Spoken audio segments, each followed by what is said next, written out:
Good evening. This is my 51st financial strategy YouTube video, and that just does not seem like it should be that many, but it is. So I've been making YouTube videos since January 28th, and I know that because I keep a record of every one I make, or at least keep a record date of every one I make, and that's just it really does. It blows my mind. So my name is Daniel Young. I'm the owner and founder of Adaptive Perspective and the Adaptive Perspective channel, where I help you make your dreams a reality.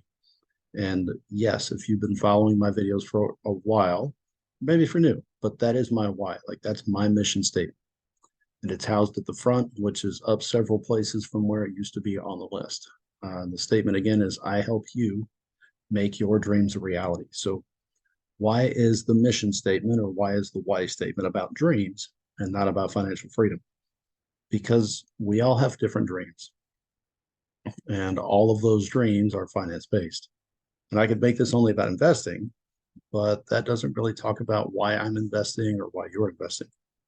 Um, and I mean, yeah, believe me, we're going to talk about investing. I mean, I make these financial strategy videos for a reason.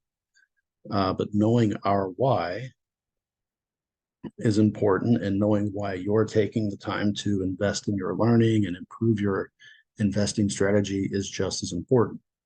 Because if you don't know, right, you're just wasting time and money. Like if you don't know why you're investing, you're just wasting time and money, which isn't helping you accomplish those dreams now, is it? So these closed-end fund videos represent one way how we are going to accomplish our dreams. It's just part of our methodology. If you want the full methodology, and then our 12 steps of what I'm detailing to financial freedom, then you want to head over to Facebook and check out my page there called Adaptive Perspective, Navigate Your Finances, where I give you the entire 12-step framework. And if you're a returner to this, just cut me a little slack as I overview this for everybody new, and it's not going to take a ton. So I use Robert Kiyosaki's 3 types of income to strategize our systems. You have earned income, portfolio income, and passive income.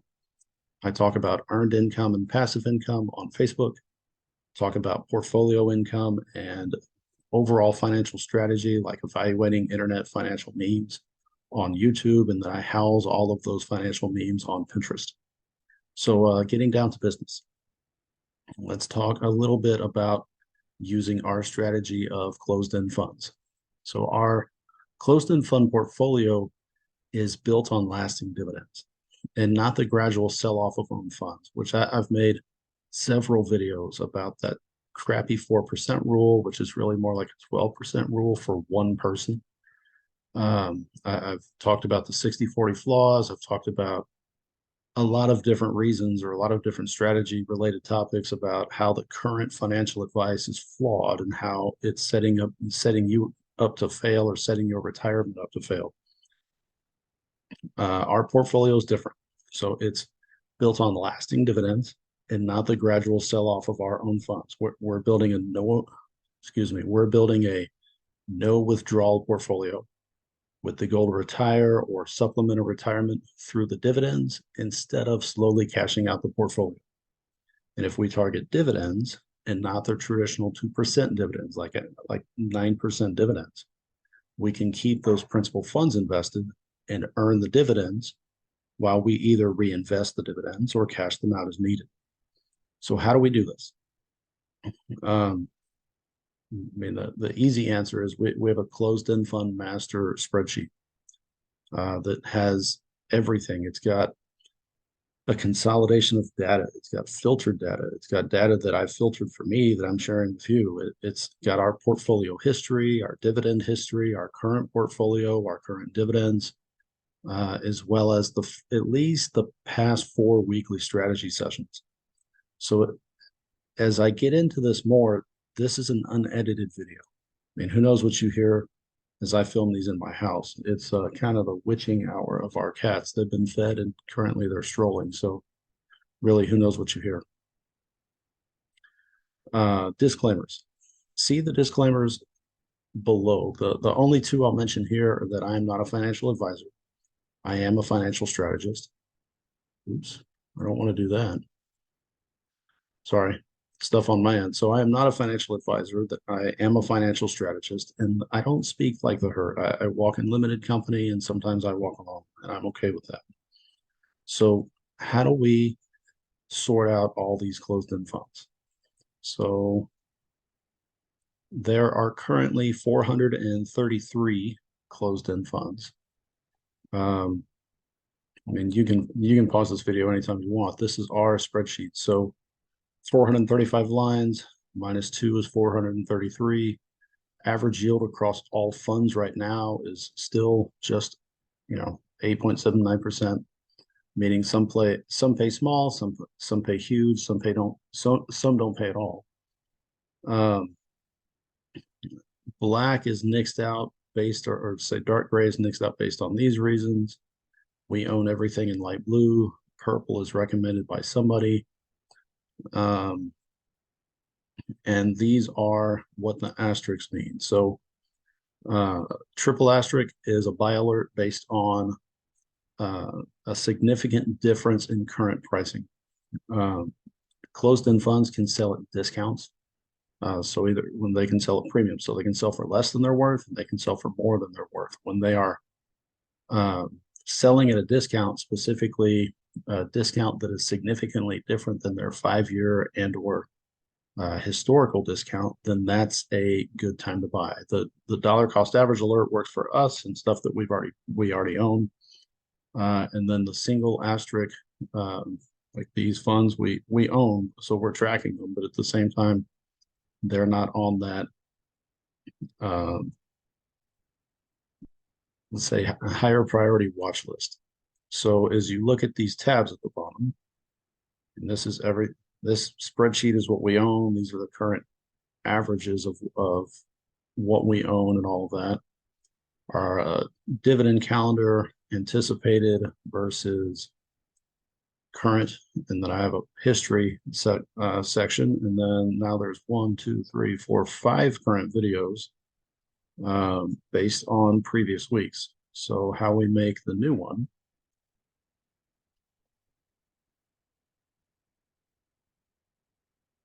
Because of the duplicate.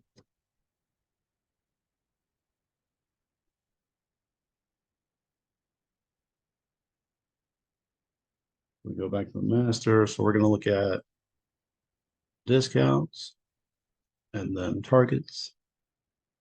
And yes, I mean, I could include everything in the copy and paste, but everything in single is not, like, whether it's discounted or not. I mean, some of these are at premium, but whether it's discounted or not, their current discount, and it's the discount of the company. The current discount does not fall in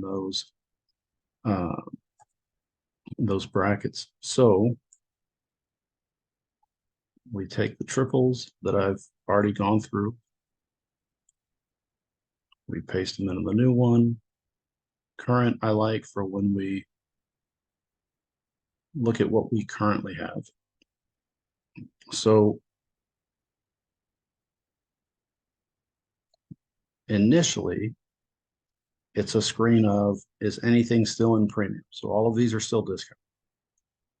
Then we look at overall yield.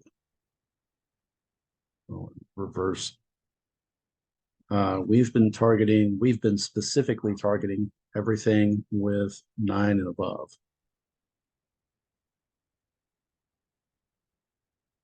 And then for us in particular, we aren't going to buy anything we don't currently own.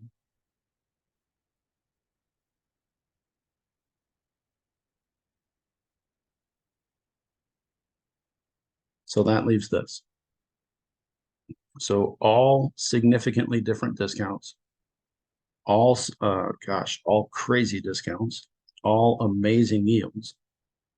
So then how do we get into things? So the important takeaways from last week's finances, I'd love to say I'm becoming, but it's really, I've become an aggregate of market news really across all platforms. I read a lot, I watch a lot, I'm up to date on everything, and I kind of take Robert Kiyosaki's stance of things. Robert's a uh, he calls himself a micro guy. He looks at macro programs where they're looking at the big things that look at the entire world, and then Robert breaks them down for his following, of which I read and I watch his videos. But I'm kind of a bridge as well because I see the macro and I understand the micro, and then I also sift everything else. So I'm my own hub of information. You know, what I've seen from the past week and what I continue to see across the market is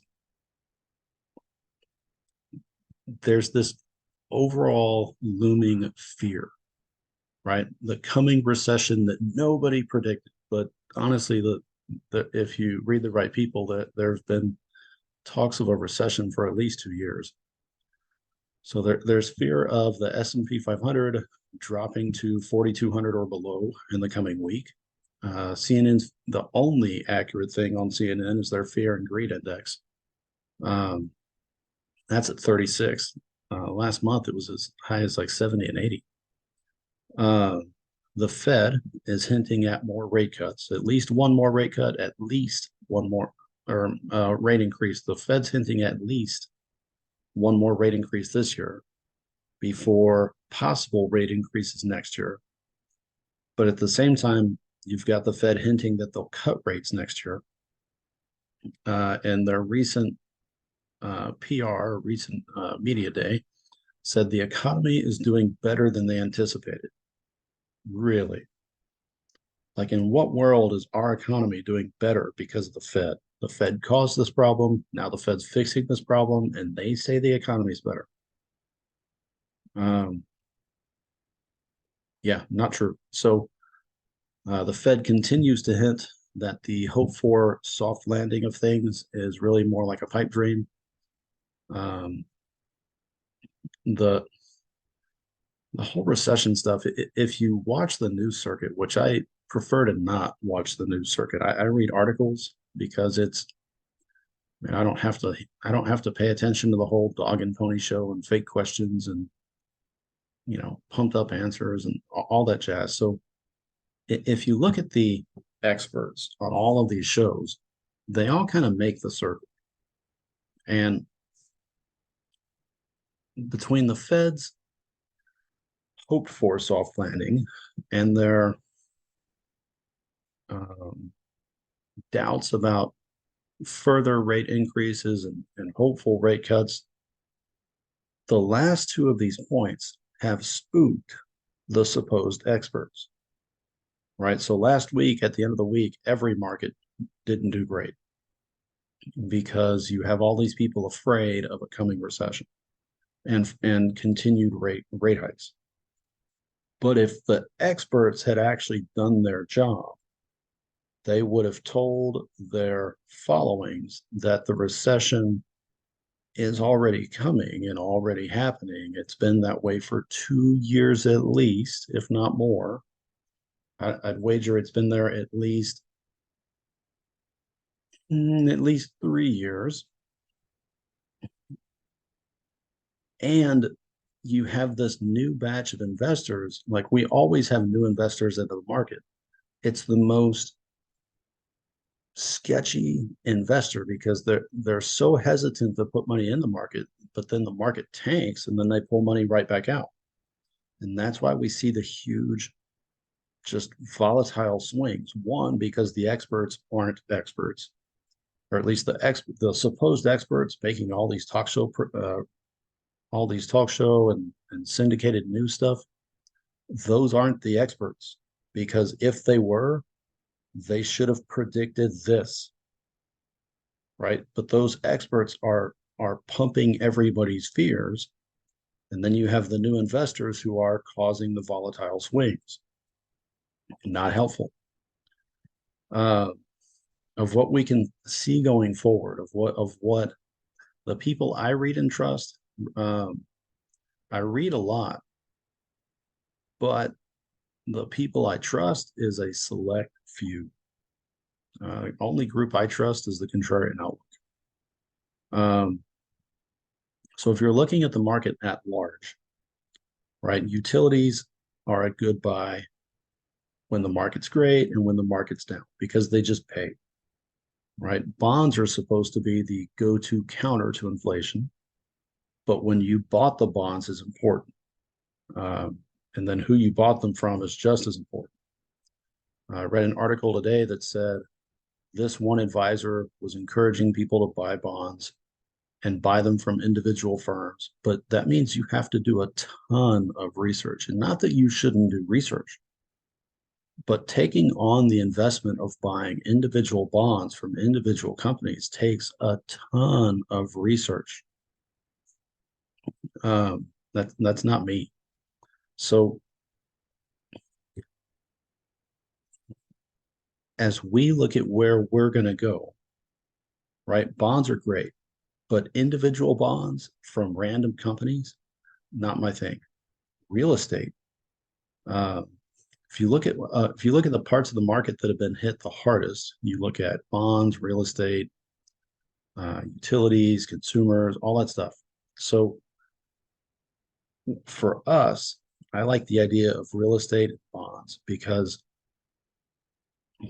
well, real estate market I'll get to, but on the bond side, do you want to take on a lot more research in investigating what companies pay the best bonds and the rates and the fallout, all that stuff, or would you like somebody else to handle that for you? And that's not me. I'll gladly advise you on what we're going to do, but on our side, we're not going to buy individual bonds because that's a ton of work and that's not us. On the real estate side of things, the real estate market continues to get hammered, right? It's the highest rate we've seen in decades. Gosh, home sales, there are homes for sale with limited buyers because the rates are so high, right? And that gap of buying, like I listed my house 3 months ago and nobody's bought it. Regardless of what you think the home is worth, it's now not going to be that much because people can't afford the loan. So the longer your home sits, the lower the price sags, right? So we've actually seen a decrease in home values. But if the Fed cuts rates, right? So 8% is high. It's not 16% high like our parents saw maybe 20, 30 years ago, right? But 8% is high compared to the 2% loans we were seeing.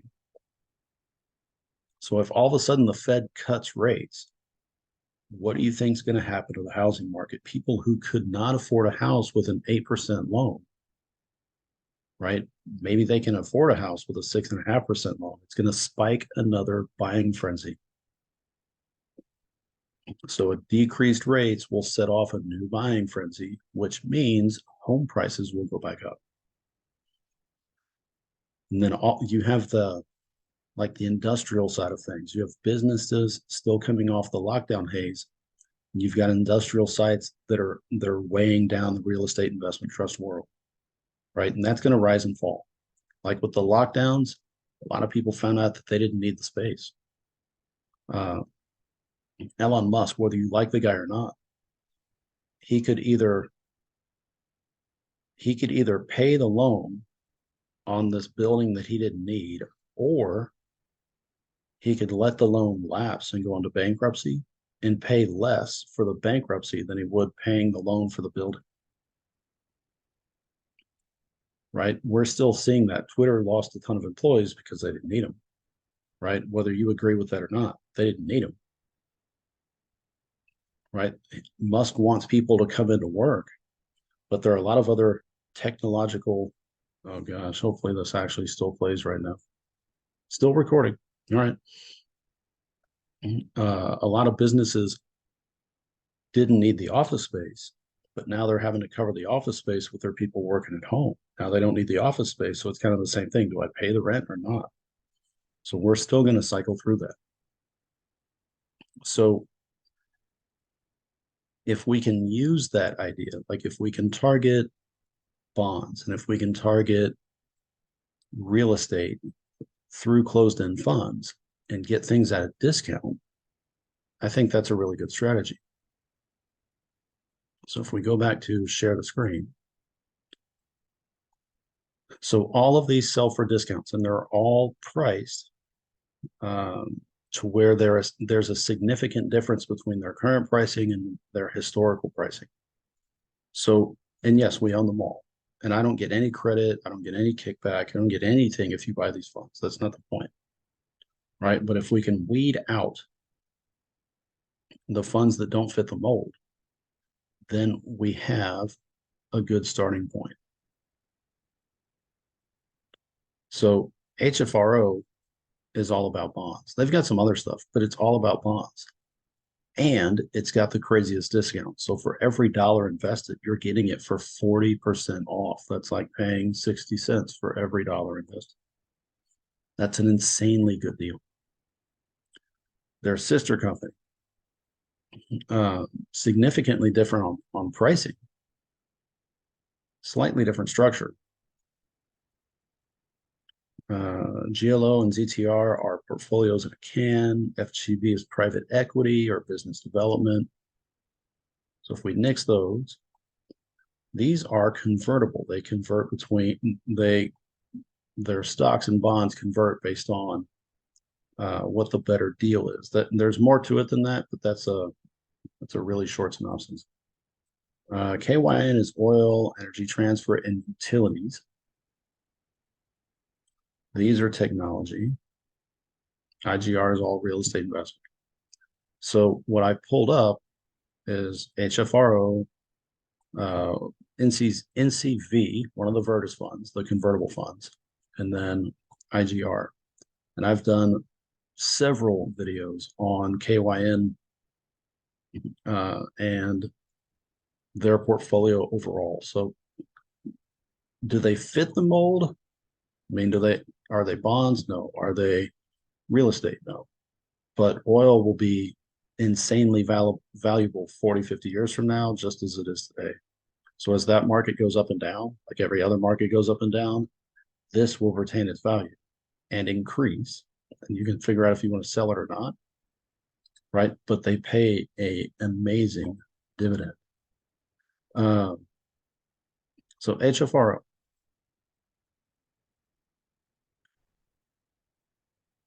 Excuse me. And I just like to show the breakdown. Like Morningstar does this well. I like CEF Connect, but Morningstar puts the data in a slightly different visual paradigm, visual display. So more than half of their portfolio is in bonds. It'll show you the breakdown of where that happens, right? And then the overall allocation. So I think HFRO, based on its bonds holding and just based on the discount overall, is a good option. Of the NCs, NCV has a slightly, I mean, they're sister companies, but it's got a slight edge. Heavy into utilities, heavy into financial services. Look at the split of bonds, other, right? I think that's a good option. And then IGR is all real estate. I mean, outside of maybe a little bit of cash, consumer, but really all real estate. And it'll detail where that real estate is. You just scan through the pages and you can see what they have. And if you own the portfolio, I want to say quarterly, I get a statement from them.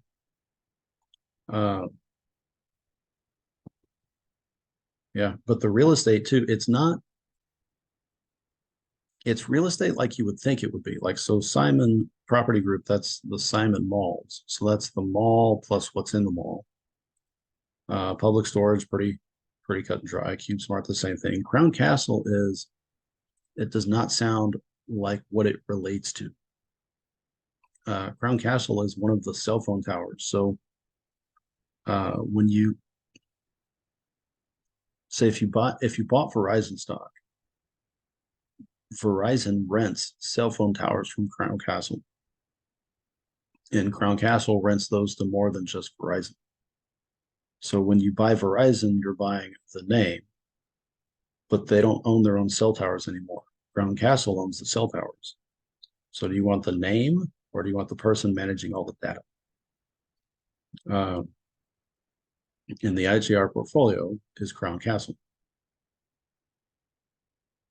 So I think that's a good option as well. So of the options for these, it's really a top four. I mean, it's three sections, but oil stays on the list, just based on the ongoing value of things.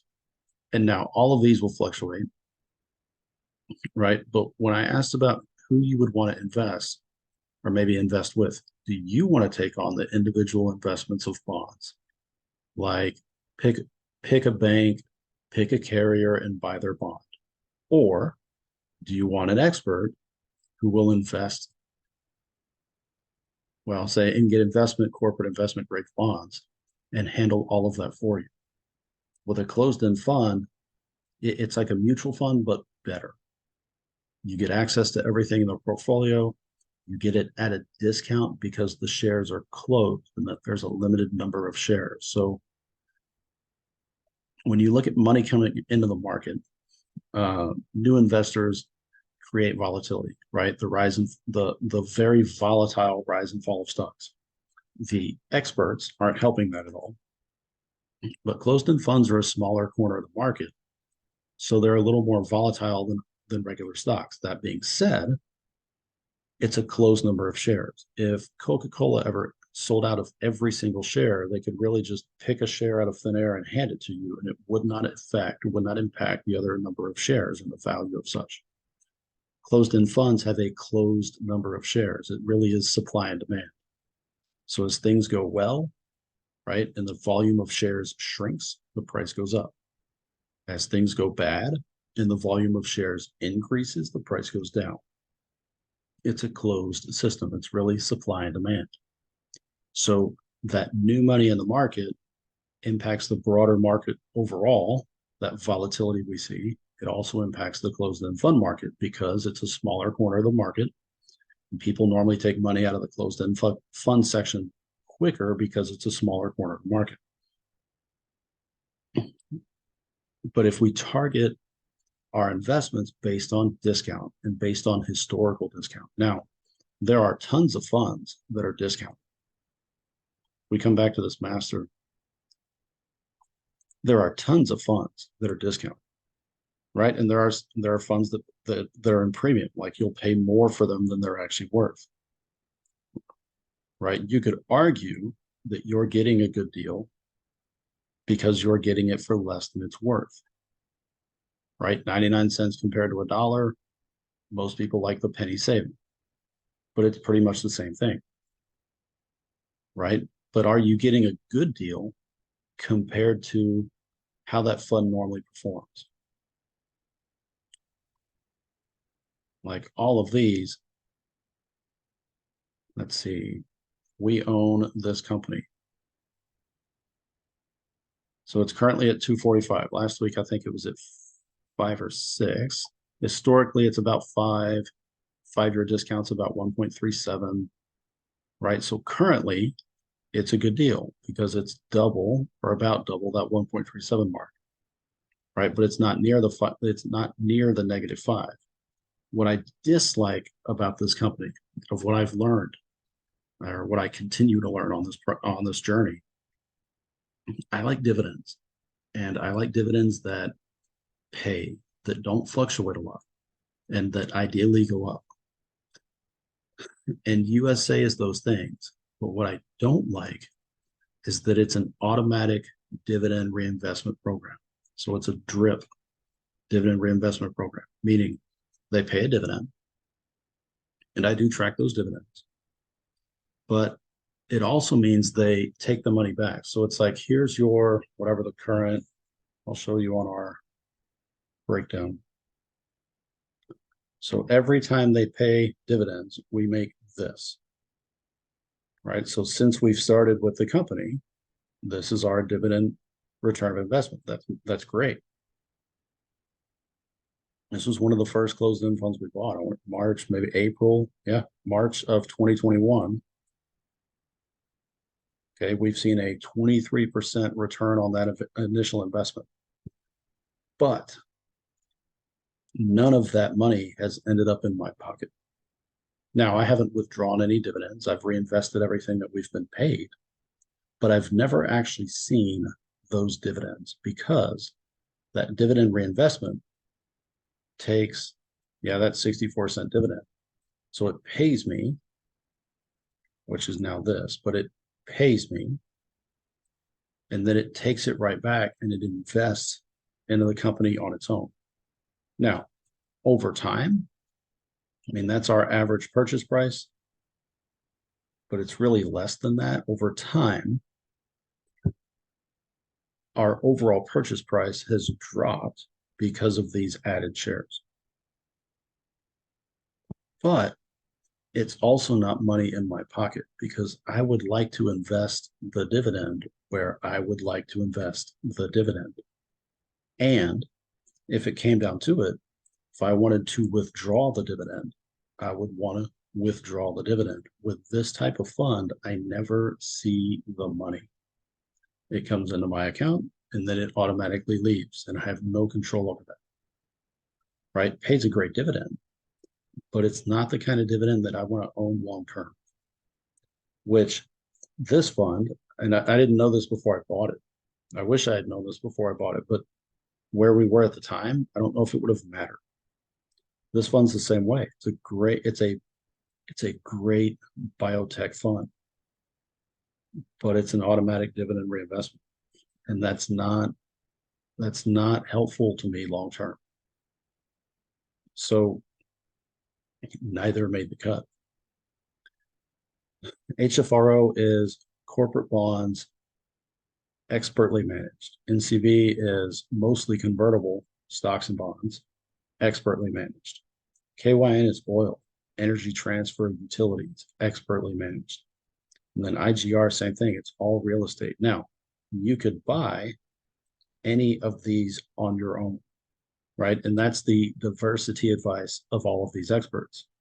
Listen to Motley Fool, which is, from my opinion, a fool for a reason. Okay. And Motley Fool would tell you to buy all of these on your own so you diversify your risk across the real estate sector. And my advice is, why do that when I can get them all by paying just this price for them and get a consistent dividend and get an amazing yield and get them for a discount? So of where I see the market now, bonds, real estate, where I see the market next year, real estate, and then oil, gosh, regardless of all of these things, oil will always be a needed commodity. Regardless of what you think about green energy, regardless of whether you buy into that or whether you're opposed to that, right? Oil will always be a needed commodity because none of the infrastructure is built without it. Even if you think at one point everybody will go solar, all of those solar panels are built with oil and oil byproducts. The wind turbines for those windmills require oil in order to run, and they have to run at a base level of speed, which takes power and oil, right? A base level of speed so they're turning and can actually be powered by the wind. This laptop, this mouse, your phone and tablet, all of those exist because of oil and oil byproduct. If we go to a completely oilless society, none of the existing technology and infrastructure survives. So whether you like it or not, oil will always be a needed thing. So I would invest in it. And like Robert Kiyosaki says, you want to buy what the Fed cannot print. Now, the Fed can make bonds, but so can a lot of other people, right? But they cannot make real estate. They cannot make oil. So take it for what you will. And without beating a dead horse, those are my 4 picks for the week. For us as a whole, I'll be honest, we're not investing this week. Uh, it's, it's not so much a fear of the market, it's a availability of capital. We are waiting to, both with dividend and other, we are boosting our existing funds in our account. And if we see just a crazy deal, like honestly, if the market plummets, but when most people are fearful and selling, and the value of everything goes down, as crazy as it is, that's the time to buy. So yeah, if the S&P tanks and the market just drops and everything continues to go down, we will pick our targets and go with that. But as of right now, we're not buying anything. But if we were buying anything, even with my push to get everything at 200 shares, IGR, so HFRO, we're at 200, CV, we're at 200, KYN, we're at 250. If their merger with KMF ever happens, it'll be a lot higher than that.